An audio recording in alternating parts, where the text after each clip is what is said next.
அன்பார்ந்த எனது அருமை யூடியூப் நேயர்களுக்கு வணக்கம். இப்போ வீட்டில் நிறைய பேர் சிலைகளை வைத்து கும்பிடக்கூடிய ஒரு ஆதிபத்தியம் எல்லாரிடத்துலையும் இருக்குது. எல்லார் வீட்லேயும் இந்த கோயிலுக்கு போனீங்கன்னாலும் சிலை வச்சு வழிபாடு பண்ணக்கூடிய அமைப்பு இன்னைக்கு இருக்கு. எப்படி இருந்தாலும் சிலைகள் இருக்கத்தான் செய்யும், இல்லாத வீடுகள் இருக்காது. அப்ப இந்த சிலைகள் வைத்து கும்பிடுவது ஓரளவு நம்மளுடைய ஒரு 4 விறக்கடைக்கு தான் அதோடைய அளவு. கொஞ்சம் அதிகமாக வச்சு கும்பிட்டாலும் என்ன அவங்க ஜாதகத்தை பொறுத்து தான் நம்ம அதுக்கு எவ்வளவு உயரம் வச்சு கும்பிடலாம் அப்படிங்கிற ஒரு சூழ்நிலைகளை சொல்ல முடியும். அந்த விதத்தில் என்ன சொல்றான்னா, உங்க வீட்டில் இப்போ சிலைகளை வச்சு கும்பிட்டுக்கிட்டே இருக்கீங்க, கும்பிட்டு இருக்க வாரம் வாரம் விளக்குவீங்க, விளக்கி வச்சு நீட் பண்ணிட்டு இருக்கீங்க. ஆனால் அதனால் பலன் கிடைக்கிறதா என்பதை நீங்க செக் பண்ணணும்ல. அப்ப சிலைகளுக்கு என்ன சொன்னா, உயிரோட்டம் இருக்கிறதுக்கு நாம என்ன செஞ்சோம்? எப்பயோ ஒரு நாள் கோயில்ல வாங்கிட்டு வந்தோம், அதோடைய பவர்ஸ் எவ்வளவு நாளைக்கு இருக்குது, இல்ல நம்ம சார்ஜ் போட்டோமா, நம்ம சார்ஜ் போடுவதற்கு என்ன செய்வது அப்படிங்கிற ஒரு ரகசியம் ஜோதிட சாஸ்திரத்துல இருக்குது. அதை எல்லாரும் தெரிஞ்சுக்கணும்.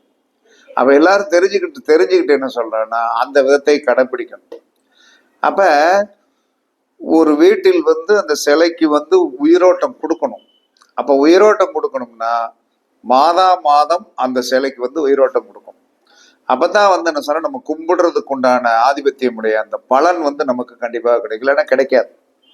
இதற்கு ஜோதிட சாஸ்திரத்துல என்ன சொல்லியிருக்கான் அப்படின்னா, தர்ப்பை புல் இருக்கு இல்லையா, தர்ப்பை புல் ஒரு பயங்கரமான மின்சார சக்தி உடையது. தர்ப்பை புல்லுக்கு மின்சார சக்தி உடையது. அதனாலதான் பிராமணர்கள் ஹோமம் பண்ணும்போது ஒரு மோதிரத்தை போட்டுக்கிடுவான், தர்ப்பை புல் மோதிரத்தை போட்டுக்கிடுவான்.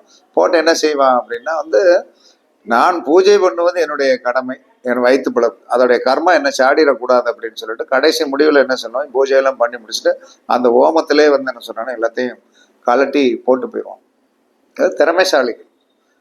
அதெல்லாம் தப்புன்னு சொல்ல முடியாது இல்லையா. நம்மளுடைய கர்மா அவன் தூக்கிட்டு போகணும் அப்படிங்கிற ஒரு அவசியம் கிடையாது. அப்ப நம்ம வீட்டில் இருக்கிற விக்கிரகங்களை நன்றாக வேலை செய்யணும். அந்த பவர்ஸ், ஒரு மகாலட்சுமியை வச்சு கும்பிடுறோம், கும்பிட்ட உடனே பணம் வரணும், பொருளாதாரம் வரணும். எந்த ஒரு விக்கிரகத்தை நீங்கள் வைத்து கும்பிட்டாலும் பொருளாதாரம் பண்ணணும், வளர்ச்சி அடையணுங்கிறத எல்லாருடைய எண்ணம். ஆனால் இப்ப நான் சொல்ற விஷயத்தை நீங்கள் யாருமே செய்திருக்க முடியாது. செய்து பார்த்தீர்கள் என்று சொன்னால் 100% என்ன சொல்றான்னா, உங்களுடைய சிலைகளுக்கு உயிரோட்டக்கூடிய சக்தி உங்களுக்கு தெரியணும். சிலைகளுக்கு உயிரோட்டம் கொடுக்கக்கூடிய சக்தி உங்களுக்கு தெரியணும்.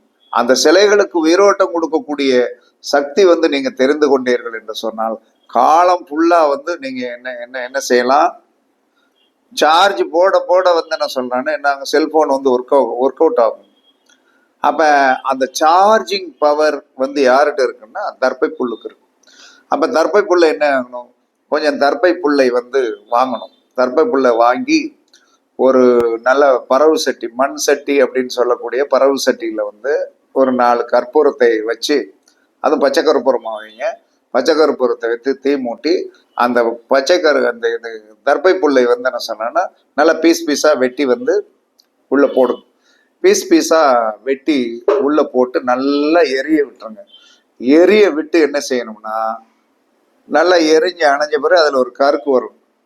அந்த கருக்கை எடுத்து அந்த கருப்பு எரிந்த துகள்கள் அதுல இருக்கும், அதை நல்லா சுரண்டி எடுத்து நல்ல ஒரு பவுல்ல போட்டு வச்சுடுங்க. உங்களுடைய சிலைகளை விளக்கும் போது, உங்களுடைய சிலைகளை விளக்குவீங்க இல்லையா, அந்த சிலைகளை விளக்கும் போது நீங்கள் அந்த சிலைக்கு மேல என்ன சொல்றான்னா, இந்த தர்ப்பை புல்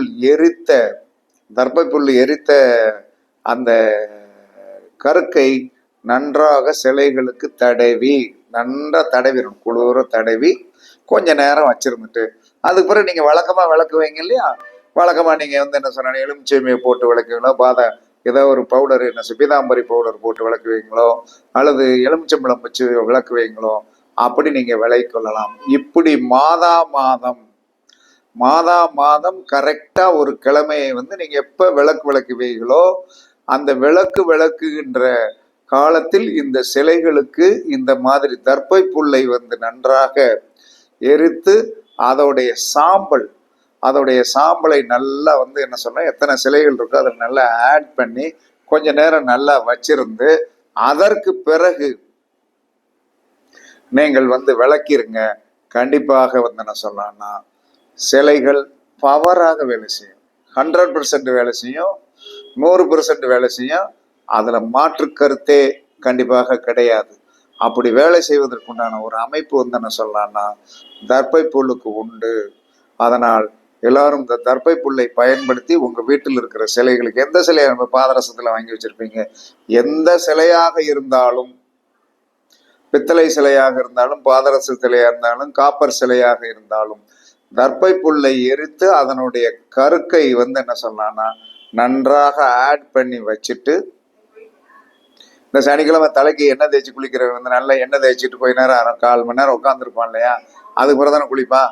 அந்த மாதிரி நீங்கள் வந்து செய்து வைத்து விட்டீர்கள் என்று சொன்னால், செய்து வைத்து திரும்பி வேலைக்கு வச்சு பாருங்க, உங்களுடைய சிலைகள் உயிரோட்டத்துடன் இருக்கும். நீங்கள் நினைத்த எதற்காக நினைத்து வந்து சாமி கும்பிடுகிறீர்களோ அந்த காரியங்கள் அனைத்தும் வந்து கண்டிப்பாக வெற்றி பெறும் என்பது சாஸ்திர விதி.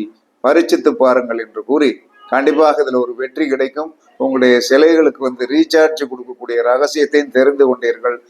நன்றாக செய்யுங்கள், எல்லோரும் வெற்றி பெறுங்கள் என்று கூறி உங்களிடமிருந்து விடைபெறுவது சிப்பிப்பாறை ஜோதிடர் சாதி ராகவன் ஜெயபாலாஜி. சுகமே சொல்க, சுகமே சொல்க. வாழ்க வளமுடன், வாழ்க வளமுடன். வணக்கம், வணக்கம், வணக்கம்.